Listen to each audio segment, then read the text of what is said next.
Hey everyone, Reaper here again with another video. This time I thought I would, since talking with Nick and Patrick on the Wednesday chat, we were talking about rankings and tiers when it comes to certain Marvel books. I figured I would show what I believe to be some of the Marvel, ranking some of the Marvel Silver Age books. Now, with this, I'm just ranking some of the more popular superhero characters. I'm leaving out villains characters like Doctor Doom, although a character like Doctor Doom should have a very, very high rank in the Marvel Silver Age, and he does. But I'm just going to rank what I feel are some of the tiers when it comes to some of the Marvel superheroes and the books in which they first appear in. Okay?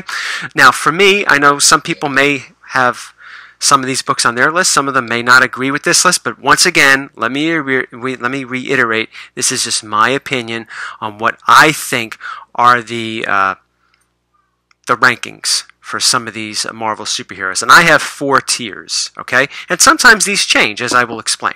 Okay, so let's just start. I'm going to try to do the whole sliding effect. I'm usually not good with this, but whatever. Oh, wait a second. Wait a second. Maybe I could do it like this. Nah. Sorry. Let me show you. That's what I was doing. Back in the early 90s, you know how those Toy Biz Marvel characters came out? Well, I still have the backing boards to them, and there's the Deadpool one. And I circled all the ones I had from way back then, even wrote my name on it and all that stuff. I figured I would use this as a sliding, but it would probably be way too distracting. Okay. Tier 4, we could all see that, right? If you can't see it, I apologize. If you're getting too much of a glare, I apologize. Of course, I'm going to tell you what's on here, okay? So let me see if I could slowly slide this up. Now, Tier 4, I have 2 books. I'll show you what the lowest one is before we get to the top one of that tier, okay? So the lowest one in Tier 4 is Strange Tales 110. I have Strange Tales 110, but I never thought that Strange Tales 110 was really a big deal. I think it's a big deal because now Doctor Strange is in these movies. I would not be surprised if Strange Tales 110, after all the hoopla of the Marvel movies, if they start moving into the next phase where Doctor Strange may not play a prominent role, I wouldn't be surprised if that book doesn't fetch as much as it, gets now, and probably would fall out of Tier 4 and go into the pool of other Marvel Silver Age books. But for now, I think right now it's the bottom of all the books of the Marvel superheroes in the way I rank them. And the first book, I think, the top book in Tier 4 is Daredevil #1. No doubt that the TV series made Daredevil has always been popular to fans, right? But there's no doubt that the TV series did him justice on the screen, and I think that has definitely increased the value of Daredevil. If you hear any screaming, it's a little Reaper. It's perfectly normal. But I think Daredevil #1 is definitely one that's gone up in value, but it's not necessarily the same category as other Marvel books. Now we're going into Tier 3. Tier 3 has the most books. And the most, I think, that could fluctuate, either dipping into Tier 4, or if you want to say ranking 4, or maybe even possibly sneaking up into Tier 2. Alright, let's move. Tier 4. Tier 3, and the bottom of Tier 3, I feel, right now, is Tales to Astonish 27. I could definitely see that book falling into a Tier 4 category. I think Ant-Man might be slightly more sought out because of the Avengers movies over Daredevil. Slightly. I could be wrong, but once again, this is just my opinion, but that's why I think Tales to Astonish 27 is in Tier 3. I would not be surprised if it falls into Tier 4 after all the Avengers stuff. Next book, The Avengers 1. This is definitely a book that has no place else to go but down. I don't think, my opinion, Avengers #1, other than the fact it's the first time the team comes together calling themselves the Avengers, I don't think it's going to stay in Tier 3. much longer, especially after the Avengers movies. I could be wrong. I could be wrong on a lot of these things, but this is just my opinion.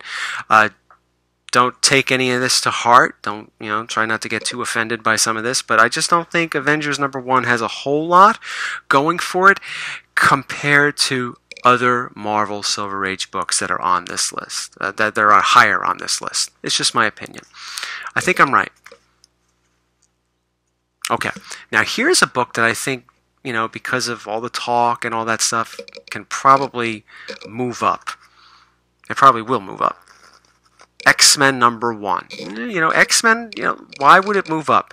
They've been making movies since 2000, and now this whole deal with Fox or whatever form that takes down the line, who knows? But there's a lot of talk about it.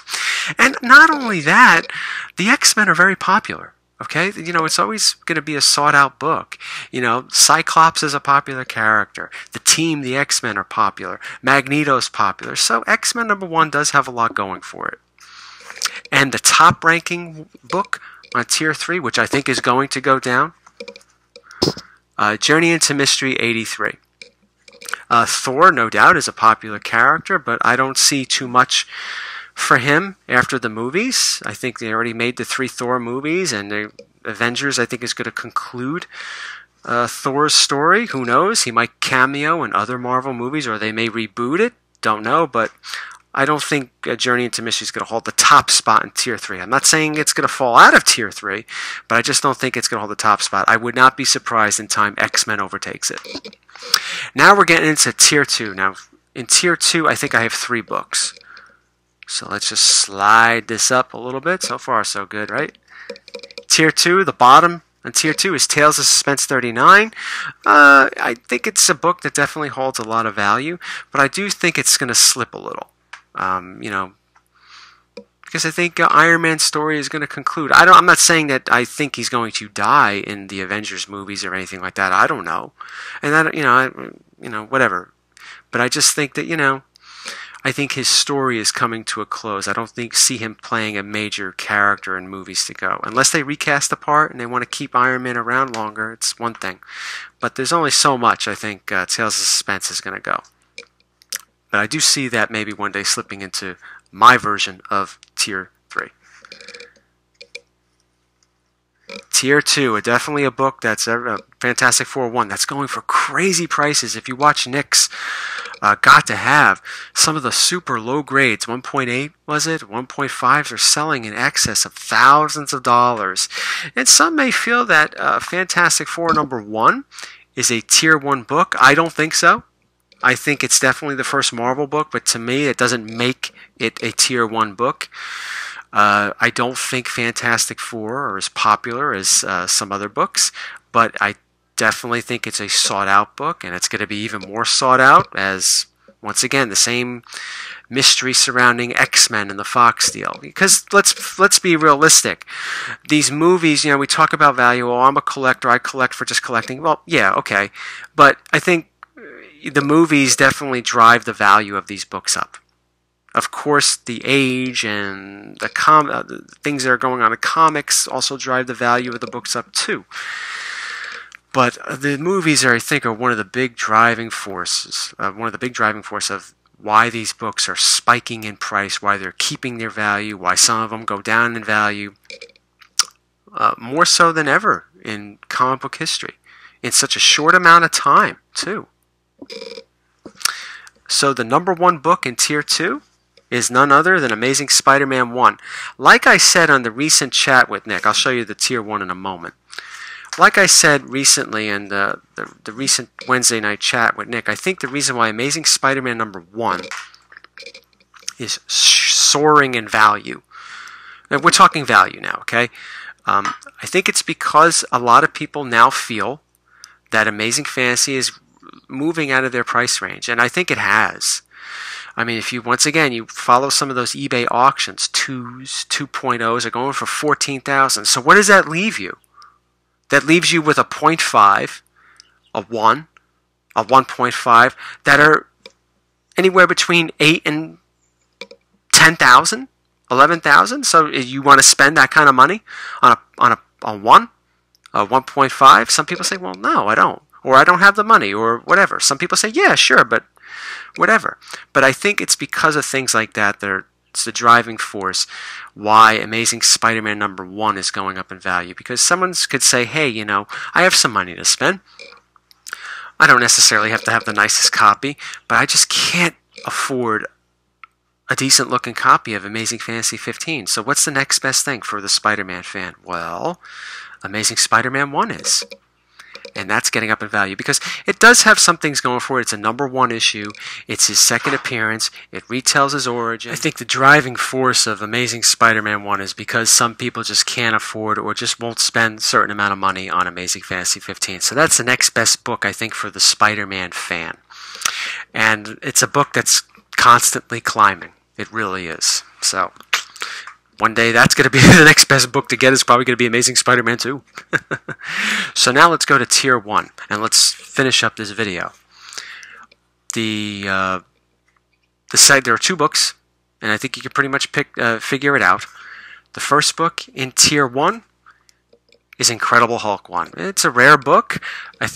I don't know how rare the other Incredible Hulk books are from numbers 2 to 6, but it's definitely a rare book. And Hulk is a pretty popular character, even though he didn't start out as a very popular character. The TV show made him very popular, and he's a very iconic-looking character in our culture. So I think that's one of the driving forces. And it's an expensive book. You know, it's not cheap.